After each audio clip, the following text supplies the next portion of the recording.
Everybody, this is Adam Elenbaas from Nightlight Astrology, and these are February's horoscopes. So in this particular video, we're looking at the Sun and Rising sign horoscopes for Libra. So let's go ahead and take a look. Alrighty, so a couple of major transits this month, really defining the first half of February, and it comes from the planet Mars in Aries, making a square to Pluto in Capricorn, and then later in the month, around the 13th of February, 12th, 13th of February, Mars will then make a conjunction to the planet Uranus. So this is a big deal because the planetary transit of Uranus in the sign of Aries is coming to a close. Uranus and Aries will be moving to the last anaretic degree of Aries after being in Aries for the past 7 years. So it's culminating this month, and it's also releasing from its whole sign square to Pluto in Capricorn, which it's also been doing a dance with for the better part of the last decade. So this transit this month has a kind of cumulative effect to it for everybody. And next month, you're going to see Uranus change signs, and you'll feel a pretty significant shift. So that we're in a time of tremendous change this month as an outer planet is shifting signs and finishing a major square to Pluto, right? Now, for you, the action is in your 7th house. It's in the house of relationships. That's where the triggering planet Mars is located to start the month. And at the very beginning of the month, around February 2nd, it makes a square to Pluto in Capricorn. So the 7th house, 4th house square connects the themes of relationships and home and family or domestic matters or issues related to land and property. The key words for this transit are confrontation and catharsis. This is a moment where Mars, the god of war, is, really sort of ramping up the themes around struggle, conflict, confrontation, will, courage, force, muscle, and doing so, again, in the house of relationships, and then squaring Pluto, lord of the underworld, lord of that which is, unseen, hidden below sight. And sometimes with Pluto transits, what happens is there will be an intense or powerful release and a kind of upheaval or release of pent-up energy. And it comes from the unconscious. It comes from places that we can't exactly see. And in this case, that triggering aspect from Mars to Pluto is in the 4th house of home and family. So the dynamics between relationships and home and family or domestic matters are very strong for you this month. And you're going to see that culminating, by the way, the first couple days of the month, right?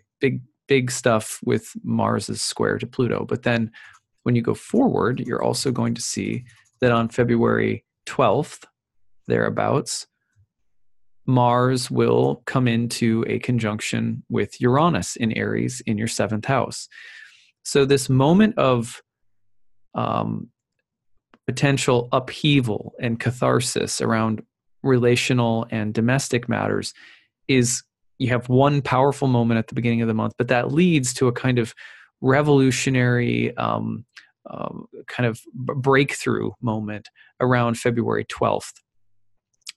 Mars-Uranus is very electric. It's defiant. It's original. It likes to break the mold. It does not like tradition or authority, especially anything that's oppressive. So it has the ability to take us out of or break us free from anything that's limiting us, or it may desire to start something new, but do so. But it's whatever you're starting with Mars Uranus, it's original, and in some ways, it goes against the status quo. So it has that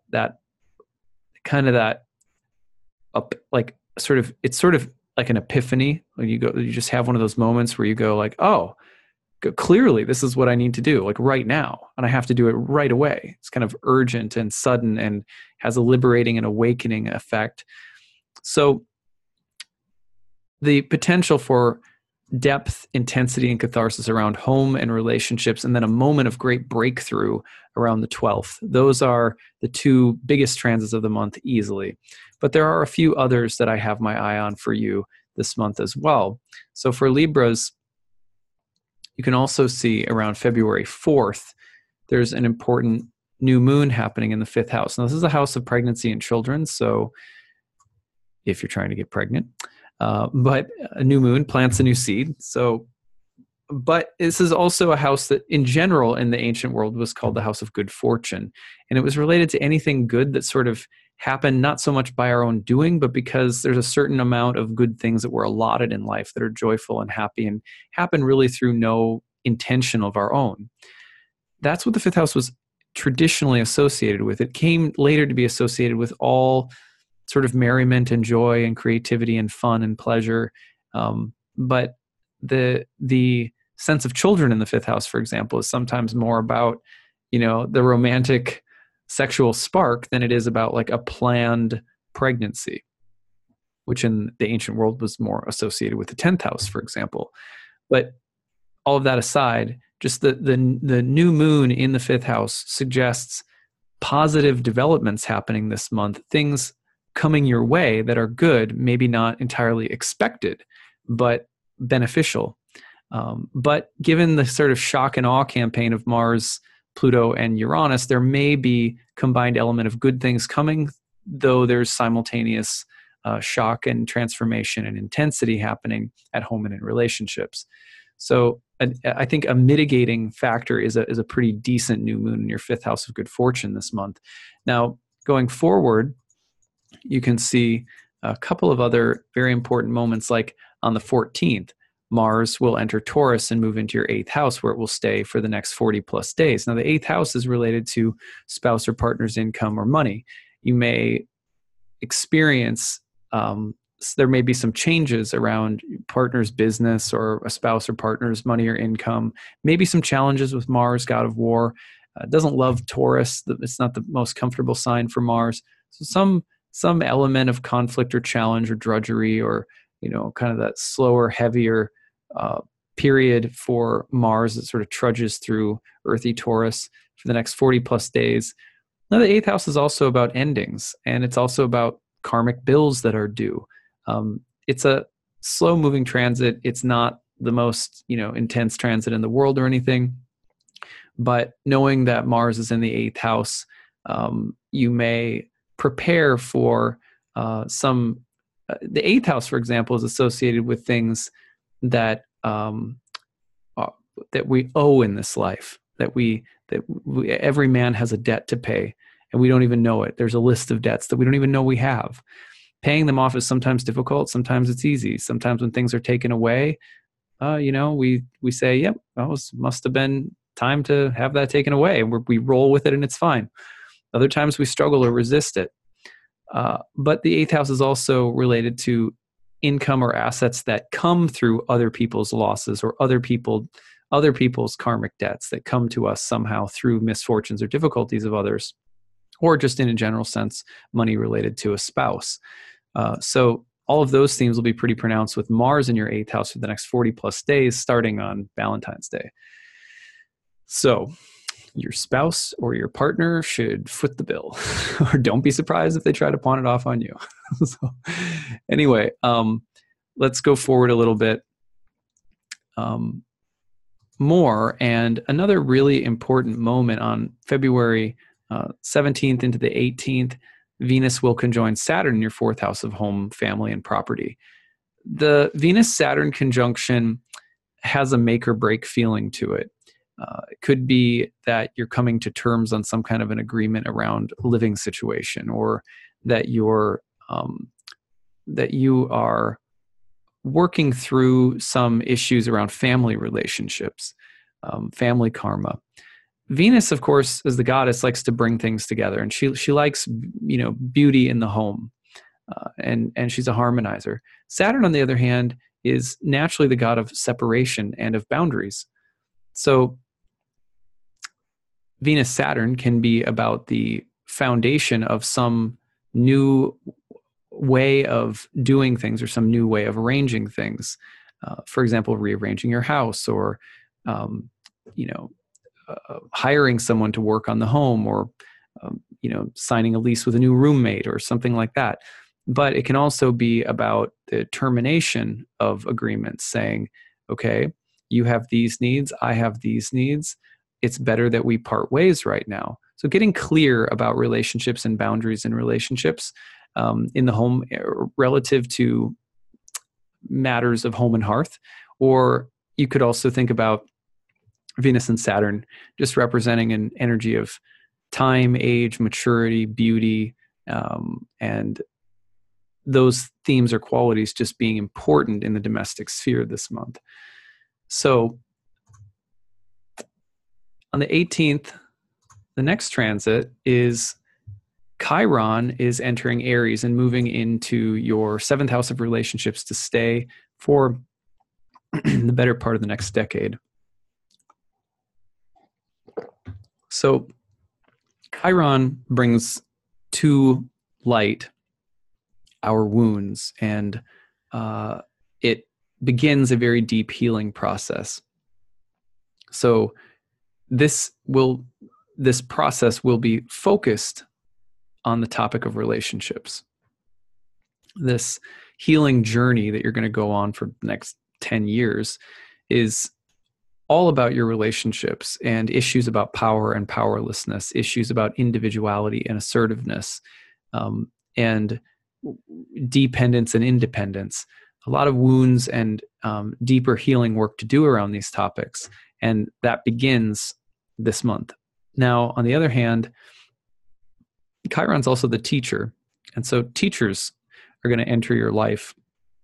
You may forge deeper relationships with teachers, or you may also feel the need to, at some point during this process, begin sharing a natural level of wisdom that you have or that you've accumulated with others in a more intimate way.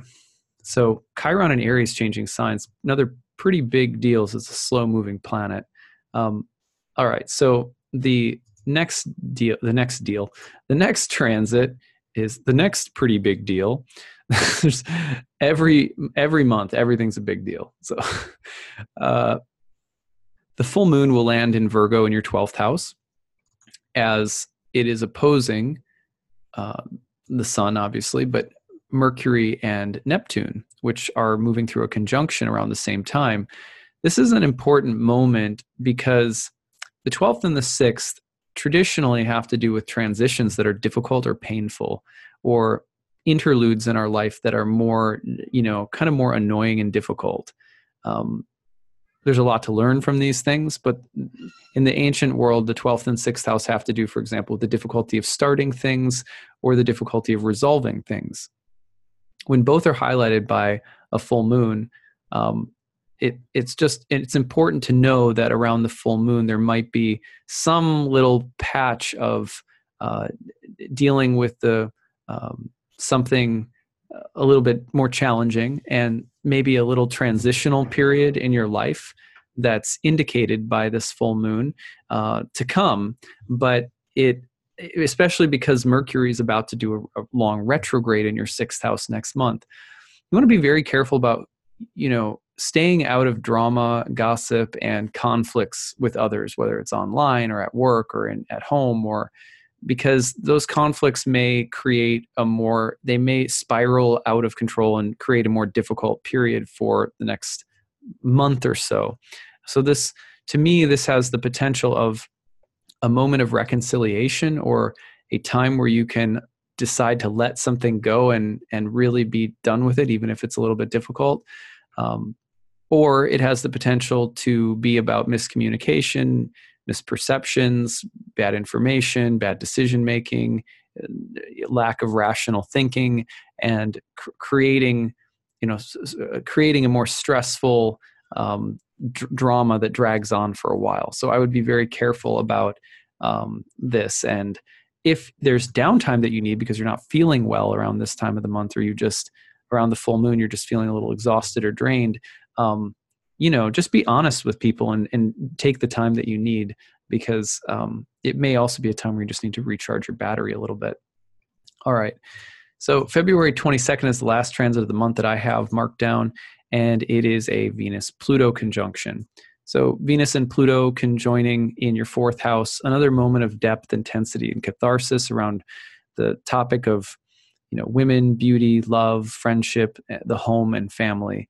And a moment of saying, okay, it's time to purge, it's time to cleanse, it's time to heal, it's time to bring up the stuff that we don't want to look at, but can create a change of heart, a change of mind, a change of circumstance that's ultimately positive, even if you have to kind of look at some of that stuff that is a little bit more painful or it's not as fun to look at. But that's par for the course this month, because this is, again, a month where you got Mars in the 7th to start the month, squaring, Pluto, and then hitting Uranus, the 7th to 4th. So home and relationships, those two areas are very, very powerful this month. A lot of deeper work you're doing there. So that's what I've got for you. I hope that this was interesting for all my Libras out there. I'd love to hear your comments. Please feel free to leave your comments on the YouTube feed or email me at nightlightastrology@gmail.com for any stories that you have this month. I'd love to hear from you. So that's what I've got, and we'll see you for next month's horoscope in March. Okay, take care, everyone.